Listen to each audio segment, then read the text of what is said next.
So hello welcome back to अपनी academy guys. कैसे हो आप लोग? I hope you all are well. So जितने भी हमारे WBJE 2023 के एस्पिरेंट्स हैं जो अपने एग्जामिनेशन का प्रिपरेशन अच्छे से कर रहे हैं और लगे हुए हैं एग्जामिनेशन में, उनके लिए काफी इंपॉर्टेंट वीडियो हो सकता है। इसमें हम सिलेबस के ऊपर बात करेंगे कि आखिरी के अब जो हमारे पास 29 डेज बचे हैं, 30th ऑफ अप्रैल को अपनी एग्जाम है, तो अभी से जो 29 डे बचे हैं उसको किस तरीके से यूटिलाइज करें। सिलेबस में जो थोड़ी बहुत चेंजेस देखने को मिले उसके ऊपर हम बात कर रहे होंगे कि कौन सा चीज पे आपको फोकस करना है, कौन सा टॉपिक ऐसा है जो मोस्ट एक्सपेक्टेड है, जहां पे वेटेज ज्यादा रहती है। WBJE वहां से मोस्ट एक्सपेक्टेड टॉपिक है, WBJE के वहां से क्वेश्चन डेफिनेटली आ जाते हैं। तो वो सारी चीजों के ऊपर बात कर रहे होंगे इस वीडियो में। हम डिटेल में डिस्कस करेंगे फिजिक्स, केमिस्ट्री, मैथमेटिक्स तीनों सेक्शन को किस तरीके से डील करना है, ताकि आपके पास एक अच्छा सा एग्जाम जाए, अच्छा अटेम्प्ट हो और एक अच्छा सा आपके पास रैंक आने के बाद एक बेहतरीन कॉलेज मिले। और क्या सेफ स्कोर होने वाली है आपके पास इस WBJE में, ताकि आप जादवपुर यूनिवर्सिटी को अगर देख रहे हो जादवपुर यूनिवर्सिटी की तरफ, तो आपको वो मिल सके। उसके बाद एक और इम्पोर्टेंट चीज है, डिफेंस कोटा को लेकर बहुत सारे बच्चों में डाउट था कि क्या भैया हमें डिफेंस कोटा कहाँ कहाँ पे मिलती है। तो उसके ऊपर भी हम डिस्कस करेंगे कि डिफेंस कोटा आपको कहाँ कहाँ पे मिल सकती है, कहाँ कहाँ पे आपको देखने को मिलेगी। So let's start this video guys. Make sure hit the subscribe button, ताकि आपको WBJE से रिलेटेड सारी अपडेट जल्दी से जल्दी मिलते रहे। सो हम अभी स्टार्ट करते हैं, सिलेबस से स्टार्ट करते हैं कि WBJE की जो हमारी WBJE 2023 की जो हमारी सिलेबस है मैथमेटिक्स सेक्शन में 2023 में क्या क्या सबसे एक्सपेक्टेड टॉपिक्स है। तो सबसे पहले आप देख लो, एपी से क्वेश्चंस आएंगे, जीपी से, एचपी से। इसमें सबसे ज्यादा एपी एंड जीपी जो होता है ये सबसे ज्यादा मोस्ट एक्सपेक्टेड टॉपिक होता है। यहाँ से क्वेश्चन आते हैं। एनएच सीरीज से फर्स्ट एनएच सीरीज जब मैं अपने टाइम पे 2019 में दे रहा था, तब भी हमारे पास ये क्वेश्चंस अभी तब भी आते थे। 2020 में भी आई है ये क्वेश्चन, एनएच सीरीज पे मैं बोल रहा हूँ। उसके बाद 2021 में भी ये क्वेश्चन है, 2022 में भी है। तो ये क्वेश्चन एक्सपेक्टेड रहते हैं। एनएच सीरीज मतलब हमारे पास जब एन सीरीज का जब हमारे पास आ जाता है अर्थमेटिक प्रोग्रेशन, तो उस वक्त हम किस तरीके से सॉल्व करते हैं। सिंपल सा फॉर्मूला है, एज वी ऑल नो, आप भी जानते होगे कि SN इक्वल टू हम क्या फॉर्मूला लगाते हैं, n/2 into 2a plus n-1 into d। ये फॉर्मूला पे बेस्ड क्वेश्चन बहुत सारे क्वेश्चंस बनते हैं यहाँ पे, और WBJE में ये क्वेश्चन डेफिनेटली पूछे जाते हैं। तो ये सारी फॉर्मूला आपको ध्यान में रखना होगा। फॉर्मूला बेस्ड क्वेश्चंस आता है, ये फॉर्मूला आपके लिए काफी इंपॉर्टेंट है फर्स्ट nth टर्म के लिए। उसके बाद आपके पास यहाँ पे ज्योमेट्रिक सीरीज से, अर्थमेटिक सीरीज से क्वेश्चंस आएंगे, लेकिन सबसे ज्यादा इंपॉर्टेंट ये है अर्थमेटिक एंड ज्योमेट्रिक प्रोग्रेशन। उसके बाद कॉम्प्लेक्स नंबर, यहाँ पे बच्चों को थोड़ा सा टफ लगता है, परेशान होते हैं बच्चे, लेकिन आप कॉम्प्लेक्स नंबर को कर सकते हो। कुछ लिमिटेड चीज है जिनको आप करोगे तो आपके लिए सबसे सिंपल कि आपको जो ऑर्डिनरी पेयर के लिए आपको निकालना होता है, ordinary pair for real number के लिए कॉम्प्लेक्स नंबर निकालना रहता है, वो सारी चीज अगर सीख लेते हो तो यहाँ पे आपका काम बन जाता है। उसके बाद क्यूब रूट का, complex number cube root of a unity, De Morgan's theorem से WBJE में क्वेश्चंस आते हैं। यहाँ पे आपको क्वेश्चंस मिलेंगे डिमॉर्गन्स थ्योरम से।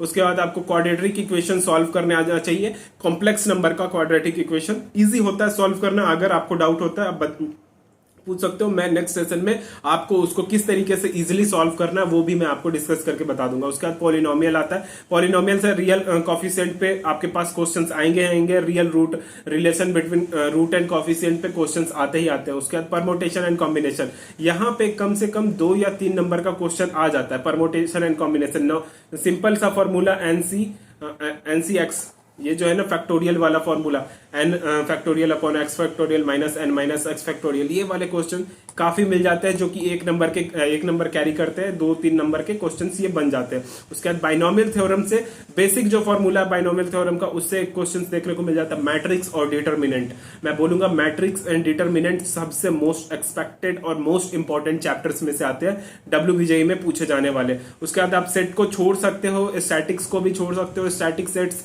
अगर आपके पास एक दिन का टाइम मिलता है तो इन दोनों को एक दिन से ज्यादा मत दो, 1 डे प्रॉब्लम्स इसको रखो। अगर कोई बच्चा अभी तक नहीं किया है तो अभी से अगर स्टार्ट कर रहा है, एक दिन इसको दो पूरा APJP पूरा अच्छे से करने के लिए। आफ्टर दैट आप polynomial, complex number, quadratic equation एक दिन से 1.5 डेज में खत्म कर सकते हो, इतना टाइम आप दे सकते हो इसको। उसका ट्रिगो में घुसो, ट्रिगो में भी आपको पूरा डिटेल में नहीं जाना है। डिस्टेंस फॉर्मूला का क्वेश्चंस याद रखना है, हाइट एंड डिस्टेंस का फॉर्मूला आपको याद रहना चाहिए, आपके क्वेश्चंस बनेंगे। हाइट एंड डिस्टेंस से एक नहीं तो 2 क्वेश्चन डेफिनेटली आएंगे, और जो कि 2 नंबर के भी हो सकते हैं और वो 1 नंबर वाले 1 मार्क्स वाले भी हो सकते हैं। तो ये कॉन्सेप्ट है जिसपे आपके क्वेश्चंस आते हैं। उसके बाद आपके पास ये स्ट्रेट लाइन हो गया, पैराबोला, स्ट्रेट लाइन के क्वेश्चंस देखो। यहाँ पे आपके पास कोऑर्डिनेट ज्योमेट्री में direction of cosine, direction ratio, distance between point, section formula, ये आपके स्ट्रेट लाइन के चीजें हैं, ये काफी इंपॉर्टेंट है। स्ट्रेट लाइन, सर्कल, ये काफी इंपॉर्टेंट है। ये दोनों चैप्टर में से हर साल कम से कम 2 से 4 क्वेश्चन इन दोनों चैप्टर्स में से आपको देखने को मिल जाता है। कैलकुलस में अगर बहुत ज्यादा प्रॉब्लम होती है तो आप कुछ थ्योरम्स को देख लो। मीन वैल्यू थ्योरम एक इंपॉर्टेंट थ्योरम में से आता है। लैग्रांज मीन वैल्यू थ्योरम जो है वो एक इंपॉर्टेंट थ्योरम में से आता है। यहाँ पे देखो डेरिवेटिव्स, चेन रूल सीख लो। चेन रूल से क्वेश्चंस डेफिनेटली आपको देखने को मिल जाएंगे। चेन रूल से क्वेश्चंस बनते हैं, अच्छे क्वेश्चंस बनते हैं। अगर इंटीग्रेशन में प्रॉब्लम होता है तो आपको इंडेफिनिट इंटीग्रल का स्टैंडर्ड जो फॉर्मूला है, स्टैंडर्ड फंक्शन है, उसको पढ़ लो, वो काफी इंपॉर्टेंट है। डेफिनेट को आप छोड़ सकते हो, डेफिनेट में आपको अगर परेशानी होती है तो, नहीं तो आपको लिमिट वाले जो प्रॉब्लम्स होते हैं कि एफ ऑफ एक्स डीएक्स जो है वो कहां से 0 से लेके 3 तक है, इस तरीके की जो क्वेश्चंस है ना, इस तरीके के क्वेश्चंस की प्रैक्टिस कर लो, आपको काफी इंपॉर्टेंट, काफी ज्यादा हेल्पफुल रहेगा। वही अगर वेक्टर के ऊपर बात करें, वेक्टर भी एक अगेन इंपॉर्टेंट चैप्टर है।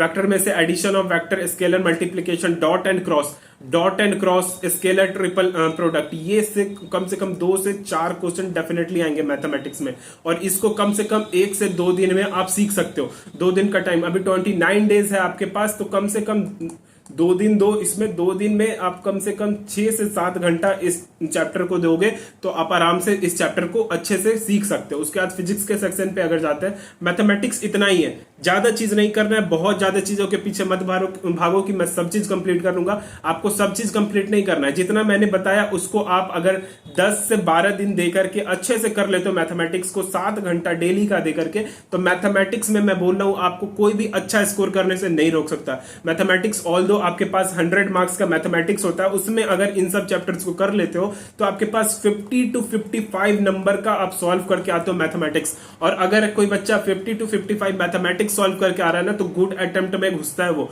50 to 55 के बाद आपके पास फिजिक्स का सेक्शन रहता है 150 मार्क्स का, और फिजिक्स आपका 50 मार्क्स रहेगा, और आपके पास केमिस्ट्री 50 मार्क्स, तो 200 मार्क्स का टोटल पेपर होता है। इन पेपर में भी काफी इजी होते हैं। कैनेमेटिक्स में बोल दूं, स्केलर और वेक्टर से जाओ, 3D डॉट और कर्व प्रोडक्ट पे जाओ, ये सारे क्वेश्चन काफी इजी और एक्सपेक्टेड क्वेश्चन में से आते हैं। लॉज ऑफ मोशन में जो आपके पास एनएलएम का लॉज है उनको पढ़ो, वो काफी आपके पास नॉन इनर्शियल और इनर्शियल फ्रेम के लिए जो क्वेश्चंस आते हैं, कन्वेंशनल जो है आपके पास कन्वेंशनल लीनियर मोमेंटम पे जो क्वेश्चंस आते हैं वो काफी इंपॉर्टेंट है। उसके बाद एक और इंपॉर्टेंट है पोटेंशियल और काइनेटिक पे आपके पास क्वेश्चंस डेफिनेटली आते हैं। पोटेंशियल एनर्जी और काइनेटिक एनर्जी पे क्वेश्चंस आते हैं। कन्वर्जन ऑफ मैकेनिकल एनर्जी, यहाँ पे क्वेश्चन थोड़े से कम देखने को मिलते हैं, लेकिन पोटेंशियल और काइनेटिक्स डेफिनेटली देख के जाओ।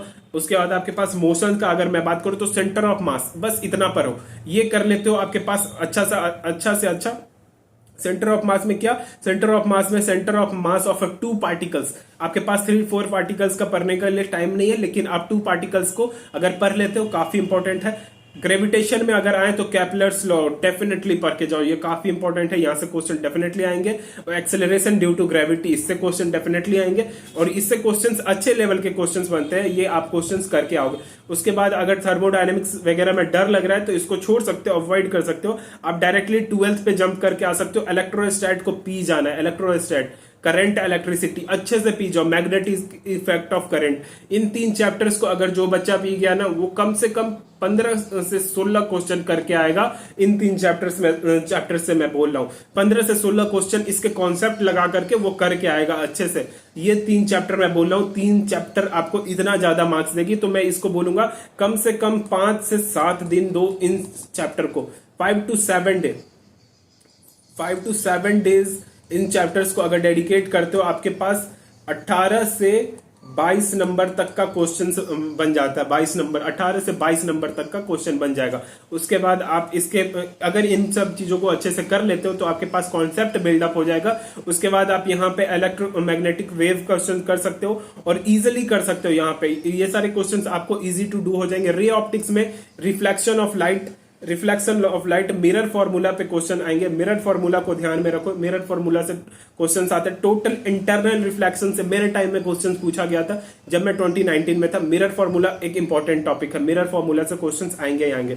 उसके बाद आप इन सब चीजों को अवॉइड कर सकते हो। अगर आपको ऑप्टिक्स में डर लगता है, वेव ऑप्टिक्स में डर लगता है, तो इन सब चीजों को थोड़ा सा अवॉइड कर सकते हो।